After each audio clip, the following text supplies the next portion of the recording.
Hello, नमस्ते।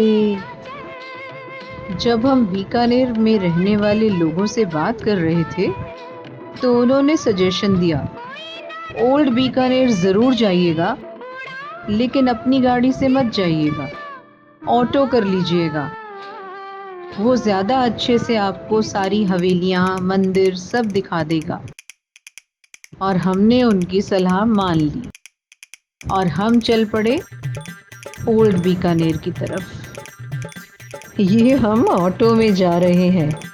हमारे साथ चलते चलते देखिए ओल्ड बीकानेर की गलियां और सड़कें, जहां लोग होली के लिए मदमस्त हैं और बहुत ही खुश नज़र आ रहे हैं।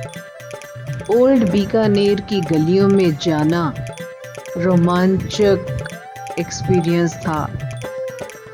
जगह जगह पर होलिका दहन के लिए तैयारी, लोग रंग बिरंगे बैलून्स, कलर और डीजेज हर तरफ, और शाम की भांग पीने की तैयारी चल रही थी। हमें कहा जा रहा था, जल्दी निकल जाइए, अगर जाम में फंस गए तो यहीं रहना पड़ेगा। और यहाँ की होली लोकल लोगों को ज़्यादा मज़ा देती है। आपके भी कोई दोस्त अगर है यहाँ पर, या एक शाम के लिए दोस्त बना लीजिए। अगर कोई बन जाता है तो देखिए यहाँ का रंग। राजस्थान के मनमोहक शहर बीकानेर में रामपुरिया हवेली वास्तुशिल्प का उत्कृष्ट नमूना है। इसे बीकानेर के अमीर व्यापारी परिवार रामपुरिया ने बनवाया था।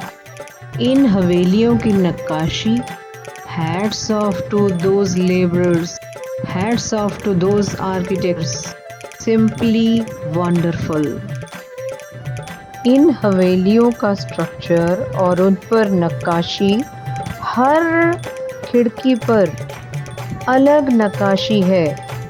कितनी मेहनत की गई होगी और कितना वक्त लगा होगा और कितनी सोच रही होगी इसके पीछे कि कहाँ क्या लगाना चाहिए कि इसकी खूबसूरती बाद तक भी लोग देखें और सराहें। बहुत सारी हवेलियाँ तो अब होटल में बदली जा चुकी हैं। रश और गंदगी के बावजूद भी बहुत मज़ा आया ओल्ड बीकानेर घूमकर। लेकिन मन में लोकल खाना खाने की चाह रह गई। बीकानेर में बांडासार और भांडाशाह श्वेतांबर जैन टेम्पल अपनी पेंटिंग्स और आर्ट वर्क्स के लिए फेमस है। भांडाशाह ओसवाल ने 1468 में इस मंदिर की शुरुआत की और 1541 में उनकी पुत्री ने इसे पूरा किया। जैसे ही मंदिर में पांव रखा, घी की भीनी भीनी खुशबू आई।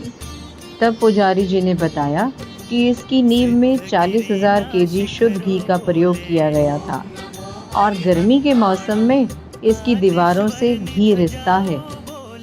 मुझे ये नहीं मालूम था कि वहाँ पर घी का इस्तेमाल किया गया है उसकी नींव में।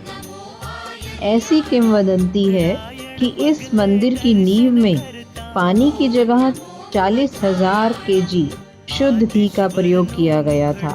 और लोग कहते हैं कि आज भी गर्मी में घी दीवारों से रिसता हुआ महसूस होता है। The temple is dedicated to Sumati Natha, the 5th Tirthankar. दीवारों और छतों पर लीफ पेंटिंग्स हैं, ऑर्नामेंटल मिरर वर्क है और ये लाल सैंडस्टोन से बना हुआ है। वॉल्स पर 24 तीर्थंकर के जीवन का वर्णन है।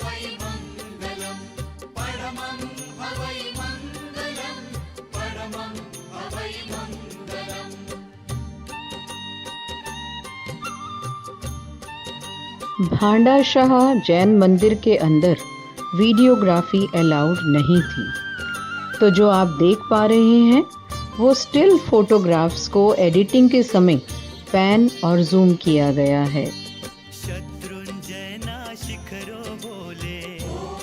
It is protected by Archaeological Survey of India.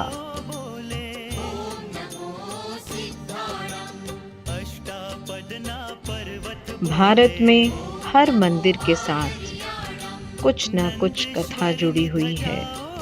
कोई न कोई विचित्र कहानियां हैं जिन पर आप ना चाहते हुए भी कई बार लगता है कि विश्वास कर लें।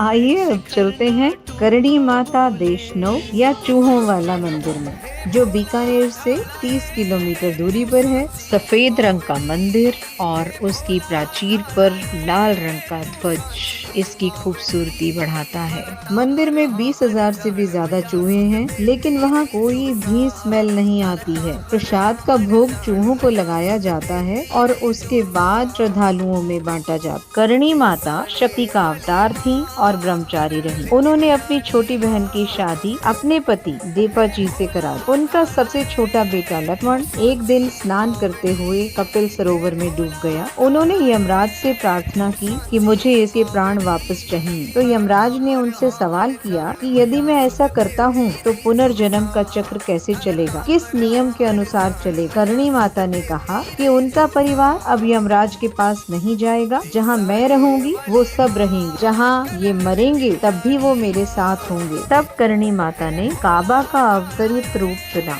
जब उनके वंश के मानव चरण मरे तो वे काबा के रूप में पुनर्जन्म ले और मंदिर के भीतर उनके पास रहे। काबा यानी चूहा, और जब काबा मरे तो वो फिर से पुनर्जन्म ले। मंदिर परिसर में लगभग 20,000 चूहे रहते हैं, जिनकी देखभाल यहाँ के कर्मचारी करते हैं। ऐसा लगता है जैसे वो उनके रिश्तेदार हों। काबा, मुख्य मंदिर, रसोई घर और कहीं भी जाते रहते हैं। विशाल बर्तनों के पास, विभिन्न कमरों में और मंदिर के परिसर में कहीं भी उनकी पहुंच है। यहाँ चूहे श्रद्धालुओं के हाथों से और रसोई में चरण कार्यकर्ताओं के समान थाली में भी खाना खाते हैं। काबा द्वारा खाया गया भोजन एक उच्च सम्मान माना जाता है। मंदिर के नियम कहते हैं कि यदि आप गलती से किसी चूहे पर कदम रख देते हैं और उसे मार देते हैं तो आपको उसके स्थान पर ठोस चांदी या सोने से बना हुआ चूहा रखना होगा। मंदिर में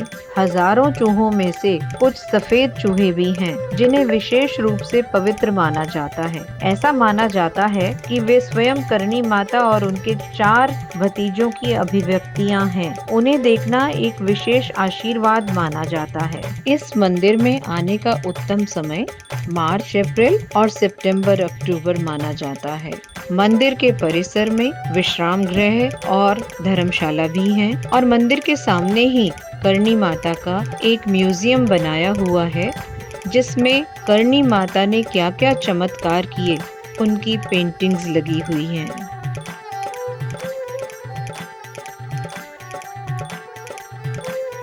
अपने प्यार को हम पर आशीर्वाद के रूप में बनाए रखिएगा। अपना ध्यान रखें, लस्सी शिकंजी टाइम से लेते रहें और स्वस्थ रहें। मिलेंगे अगले एपिसोड में। जैसलमेर चलेंगे फिर साथ में। तब तक के लिए बाय।